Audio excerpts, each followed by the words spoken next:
وہ حویلی جس کے دروازے برسوں سے بند تھے، اس رات ایک آدمی کے قدموں کی آہٹ سے جاگ اٹھی۔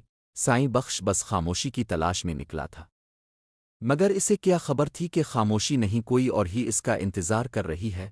کہتے ہیں جنات صرف ڈراتے ہیں، مگر اگر کوئی چڑیل محبت کرنے لگے تو یہ کہانی ہے خوف ہنسی اور ایک ایسے عشق کی جس سے بھاگنا ناممکن تھا۔ گاؤں کے کنارے واقع وہ پرانی حویلی جس کے بارے میں مشہور تھا کہ وہاں جنات کا بسیرا ہے، آج کل ایک عجیب و غریب تماشے کا مرکز بنی ہوئی تھی۔ اس کہانی کا ہیرو سائیں بخش تھا، جو شکل سے جتنا معصوم تھا، قسمت سے اتنا ہی پٹا ہوا تھا۔ سائیں بخش کی بیوی زبیدہ اپنی زبان کی تیزی کے لیے پورے محلے میں جانی جاتی تھی۔ بیچارہ سائیں بخش اکثر سوچتا کہ کاش اسے تھوڑی سی خاموشی نصیب ہو جائے۔ ایک رات زبیدہ سے لڑائی کے بعد سائیں بخش غصے میں گھر سے نکلا اور سیدھا اسی پرانی حویلی کے پاس لگے پیپل کے درخت کے نیچے جا بیٹھا۔ اسے نہیں معلوم تھا کہ آج اس کی زندگی بدلنے والی ہے، لیکن اس طرح نہیں جیسے وہ چاہتا تھا۔ درخت کے اوپر ایک چڑیل رہتی تھی جس کا نام گل بانو تھا۔ عام چڑیلوں کے برعکس گل بانو ذرا رومانوی طبیعت کی مالک تھی۔ جیسے ہی اس نے سائیں بخش کو پریشان حال دیکھا، اس کا دل پگھل گیا۔ وہ الٹی لٹک کر نیچے آئی اور سائیں بخش کے کان میں سرگوشی کی، "اوئے سائیں، اتنے اداس کیوں ہو؟ کیا تمہاری بیگم نے پھر کریلے پکا دیے؟" سائیں بخش اچھل کر گرا۔ سامنے گل بانو کھڑی تھی، بکھرے بال، الٹے پاؤں اور منکھوں میں کاجل کے بجائے کوئلہ لگا ہوا۔ لیکن سائیں بخش کو ڈرنے سے زیادہ حیرت ہوئی۔ "تمہیں کیسے پتا کہ گھر میں کریلے بنے ہیں؟" اس نے کانپتے ہوئے پوچھا۔ گل بانو نے شرما کر اپنے الٹے پاؤں کی انگلیاں زمین میں گاڑیں اور بولی، "میں تمہاری رگ رگ سے واقف ہوں۔ میں نے فیصلہ کیا ہے کہ اب سے میں تمہاری زندگی سنواروں گی۔ میں تم پر عاشق ہو گئی ہوں۔" سائیں بخش کے ہوش اڑ گئے۔ ایک طرف گھر والی کی ڈانٹ، دوسری طرف چڑیل کا پیار۔ وہ بھاگ کر گھر پہنچا، لیکن گل بانو تو چڑیل تھی، وہ دیواریں پھاند کر اس کے کمرے میں پہنچ گئی۔ اگلے دن سے تماشا شروع ہو گیا۔ سائیں بخش ناشتہ کرنے بیٹھتا تو پراٹھا خود بخود ہوا میں اڑتا ہوا اس کے منہ میں چلا جاتا۔ زبیدہ حیرت سے دیکھتی رہ جاتی۔ گل بانو غائب ہو کر سائیں بخش کی خدمت کرتی، مگر اس کا طریقہ کار ذرا ڈراؤنا تھا۔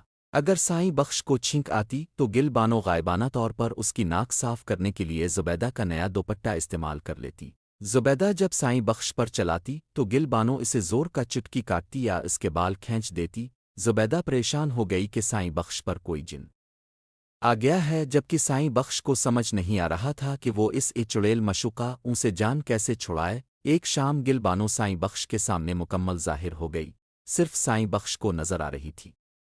اس نے بالوں میں ایک مرجھایا ہوا گلاب لگایا ہوا تھا اور خوشبو کے نام پر مٹی کے تیل کا چھڑکاؤ کیا تھا۔ "سائیں چلو آج پکنک پر چلتے ہیں؟" گل بانو نے لاڈ سے کہا۔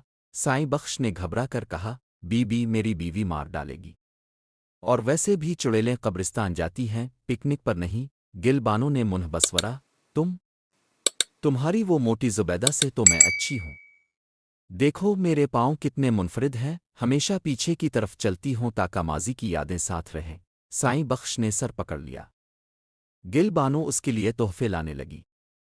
کبھی کسی پڑوسی کی مرغی اٹھا لاتی تو کبھی گاؤں کے چودھری کی پگڑی چرا کر سائیں بخش کے سر پر رکھ دیتی۔ پورا گاؤں سائیں بخش کو چور سمجھنے لگا۔ آخر کار زبیدہ کو شک ہو گیا کہ دال میں کچھ کالا ہے۔ اس نے گاؤں کے مشہور بابا ٹناٹن کو بلایا۔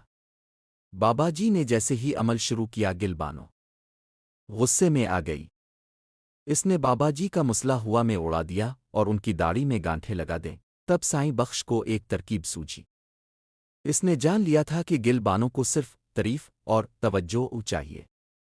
اس نے گل بانو سے کہا، "گل بانو، تم بہت خوبصورت ہو، لیکن تمہاری اصل جگہ یہ گھر نہیں بلکہ وہ حویلی ہے جہاں تم ملکہ بن کر رہو۔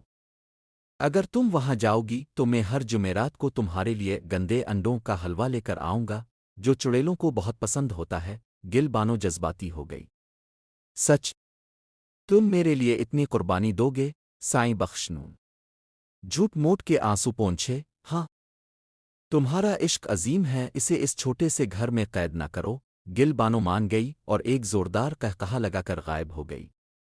زبیدہ کو لگا کہ بابا جی کے عمل سے بھوت بھاگ گیا ہے، اس لیے وہ سائیں بخش کی معترف ہو گئی۔ اب سائیں بخش کا حال یہ ہے کہ وہ ہر جمعرات کو حویلی کے باہر ایک پرانی ہانڈی رکھاتا ہے اور دور سے آواز لگاتا ہے، گل بانو، تمہارا ناشتہ آ گیا، اندر ہی رہنا۔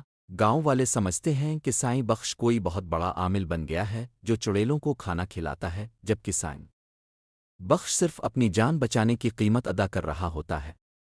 ادھر زبیدہ اب اس سے ڈرتی ہے کہ کہیں سائیں بخش اسے بھی غائب نہ کر دے، یوں سائیں بخش کی زندگی میں وہ سکون آ گیا جس کی اسے تلاش تھی۔